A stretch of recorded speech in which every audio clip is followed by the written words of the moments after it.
ऐसे ही नहीं कहते हम कि इस नागिन का फन कुचलना बहुत जरूरी है।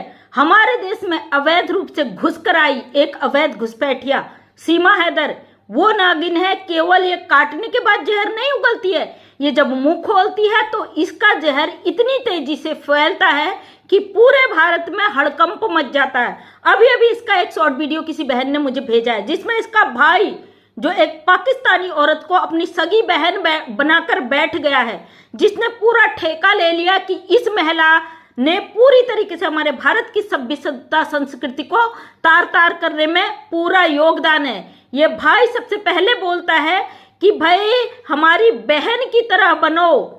ये मुस्कान जिसने अपने पति को 16 टुकड़ों में काटकर ड्रम में पैक कर दिया था, उस मुस्कान के लिए बोलता है कि भाई आप मेरे भारत की बहनों सीमा हैदर जैसी बनो, जो अपने पति के चरणों को धोकर पीती है। सुबह उठते ही पति के चरण धोकर पीती है और रात को सोती है तो अपने पति का चुंबन लेके सोती है।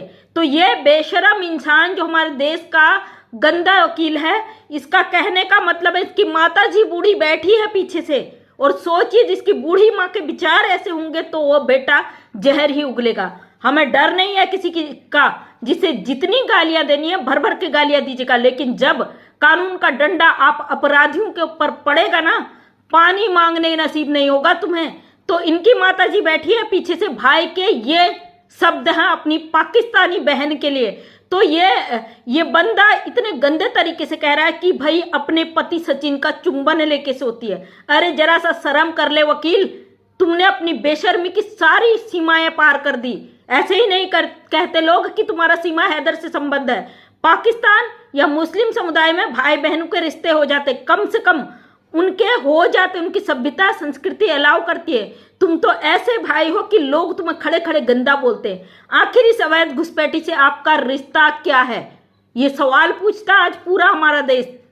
क्यों आप इस तरीके से एक अवैध घुसपैठी को इतना प्रोटोकॉल दे रहे हो? और वहीं पे ये सीमा हैदर जो नागिन बैठी है, ये कहती है कि भाई मैं इस मामले में बीच में कूद जाऊंगी। ये भारत में बैठकर जो इसने किया अपने पति के साथ बहुत गलत किया।